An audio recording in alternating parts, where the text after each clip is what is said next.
I wish I had known this before starting my YouTube channel in 2017. What is it? Stick around to find out. Roll that intro.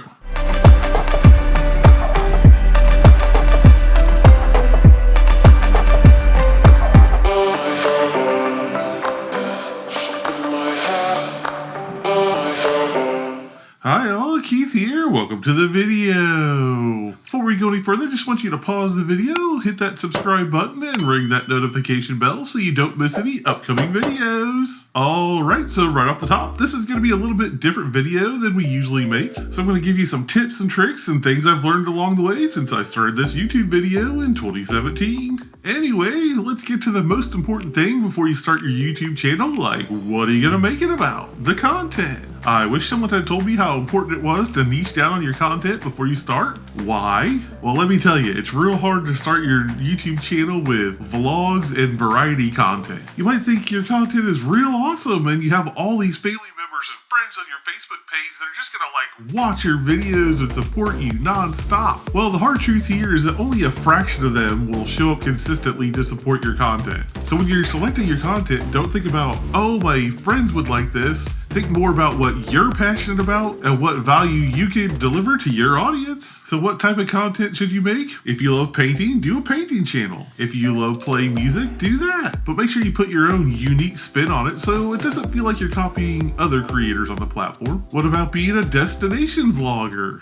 I have a lot of experience with this one because this is how my channel started. First, you need to understand that the most successful destination vloggers on this platform live near what they're vlogging about. If you do not, it's going to be hard for you to compete with the vloggers that live close to the destination or the attraction. Why is that? Volume in search results is often more important than putting out a shiny, polished video. Think about it. If you do Walt Disney World videos, and when someone searches Walt Disney World on YouTube, 1,000 of your videos pop up in the search result, people will most likely click one of your videos because of the volume and they'll assume you're an expert on the matter. For example, the Tim Tracker lives in Central Florida and does theme park content from Central Florida. This means he's not spending a ton of money to do the content that he's putting out almost daily. It also means that if you search for videos about Walt Disney World, you're likely to come across a ton of Tim Tracker videos. Another thing I'd advise you, if you plan on doing destination content, is to budget. Don't go into a whole bunch of debt just chasing those YouTube views. Remember, at the end of the day, you're the one paying those bills, so don't overextend yourself. Next, I often hear successful YouTubers say, gear doesn't matter, but is that true? To a point, I would say yes. If you don't learn how to tell your story in a concise yet entertaining way, it won't matter if you're recording on a cell phone or a $5,000 camera. People will lose interest and click away. That being said, there are a few pieces of gear I would highly recommend picking up for starting your YouTube channel. A decent mic is probably number one because bad audio will run people away from your videos real fast. Also, I'd suggest like a ring light or some other cheap light because like audio,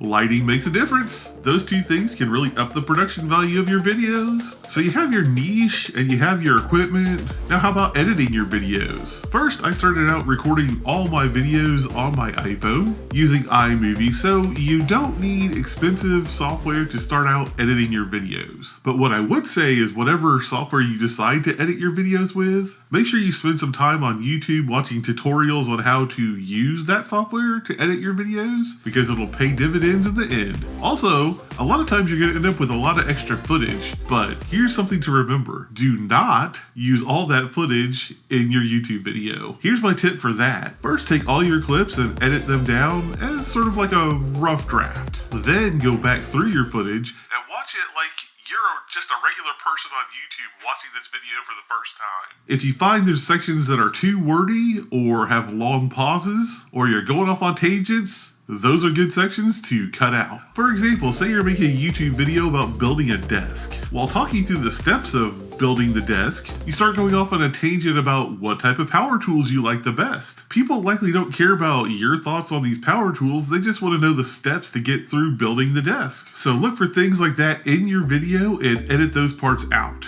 It'll help a lot with audience retention, and audience retention is one key part of the YouTube algorithm. One last thing about YouTube, it's very frustrating and hard to get people to support you. And I don't think many people are ready for this right out of the jump. Most of your viewers aren't going to watch your video to the end. They're not going to hit that like button. They're not going to share their video with a friend, which is ultimately the cheapest and easiest way for them to support your channel. Most will often get miffed when a creator asks for support to buy merch or support the channel in any other monetary way. They don't see the time, effort, or money that you put into making your YouTube video, the time you spend promoting your video on social media, or the effort you put into making your merch. So remember, your audience has a different perspective. Take me, for example. People never get to see the part where I'm researching what video I'm gonna make next, typing out and editing my script for the video, shooting the video, editing the video, tag research, uploading the video, and thumbnail creation, because all of that takes me an average of 6 to 10 hours per week, depending on the video. I think most people assume that these videos happen almost instantaneously, like 1 hour or less, and here's your YouTube video, which is never